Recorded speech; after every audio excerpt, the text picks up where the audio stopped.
Hi, and welcome to More Human, More Resources, the HR podcast for entrepreneurs. I'm Vicki Brown, your host and CEO of Vidamaneo Enterprises. As a serial entrepreneur, I understand that having the right expert help has been critical to my success.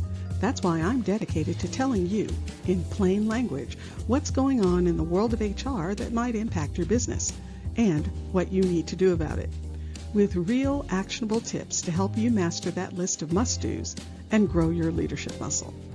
First things first, the information contained in this podcast is provided for general purposes only and is not to be considered legal advice.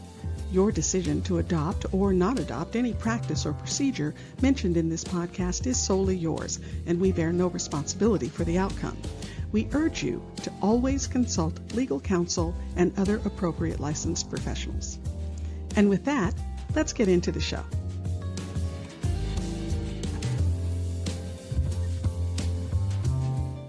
You're listening to Season 3, Episode 41. Just when you think you've heard everything about paying your team in California, someone, in this case me, comes along talking about on-call and reporting time pay. Well, before the confusion spiral sets in, let me explain. First of all, these rules are specific to the state of California, and more specifically, to non-exempt, meaning overtime eligible employees in California. Now, if you're someplace else, I'm not saying there aren't other states with some form of reporting time or on-call pay rules, or both. For instance, Connecticut, D.C., Massachusetts, New Jersey, New York, Oregon, and New Hampshire are some of the states with some type of reporting time pay requirements. So, see, it's a good idea to check with your specific state's rules and maybe even have a chat with your labor council to see what applies to you and your business. But back to the basics. What is on-call and reporting time pay anyway? Well, I'll take them one at a time. Let's start with reporting time pay. Let's say your warehouse employees show up for work, but the shipment didn't come in as scheduled, so you don't have anything for them to do.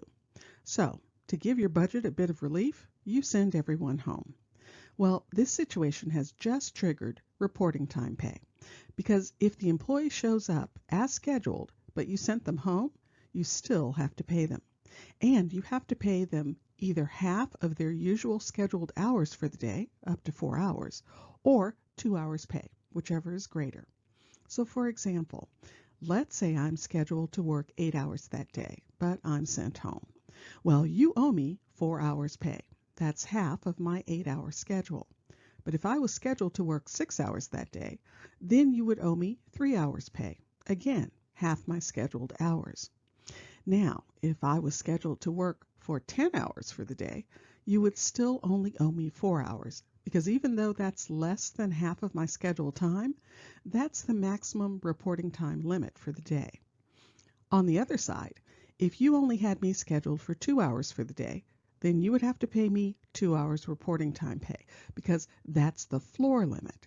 So even though it's more than half my scheduled hours, you can't pay me less than 2 hours reporting time pay in a day. Now, 2 other things to keep in mind regarding reporting time. First, it doesn't hold if you can't operate due to threats to your employees or your property, if there's a recommendation to close from civil authorities, or things like the failure of public utilities or acts of God. So if the power goes out during a storm, you wouldn't be liable for reporting time pay. In fact, that example hits both utility failure and acts of God. The second thing is that all this time has to be in the calculation of overtime, so reporting time hours count. Now, on to on-call or standby pay. This rule kicks in when the employee is standing by to start working. So let's go back to our warehouse team for a second. Let's say that you think the shipment may be coming in later in the day. So you call everyone at home and say, when the shipment arrives, you're going to call them to come into work and start unloading. Well, the time they're waiting and keeping themselves available to come back to work, that's on-call time. By the way, sometimes it's referred to as on-call and sometimes standby, but it's basically the same. The deciding factor here is whether and how much the employee is under the employer's control. So, If they're free to use the time for their own purposes without any restriction, such as you have to be back on site within 15 minutes of being called, etc., then it's considered unrestricted or free standby time and won't count as paid time. But if they have to stay on site or have to report to work within a limited amount of time, then it most likely would be considered paid time under the on-call rules. Now, I have a very important call out here. The determination of when on-call pay rules kick in can be very complicated and situation specific. So, you should absolutely consult with counsel to understand if your specific situation triggers on-call pay. Another thing to consider, depending on your business and circumstances, you may want to have a formal reporting time and on-call policy spelled out in your handbook.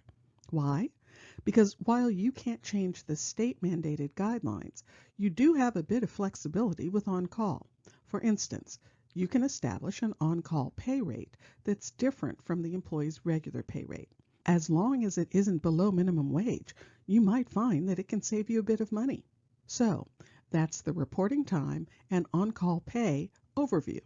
I hope it cleared up a few things. Oh, and always remember, completely separate from reporting time or on-call pay, in all circumstances, if a non-exempt employee works, you have to pay them for all time they actually worked. If you found this information helpful, please leave a review and tell a friend. Thanks for spending the time. Until next week, same time, same place.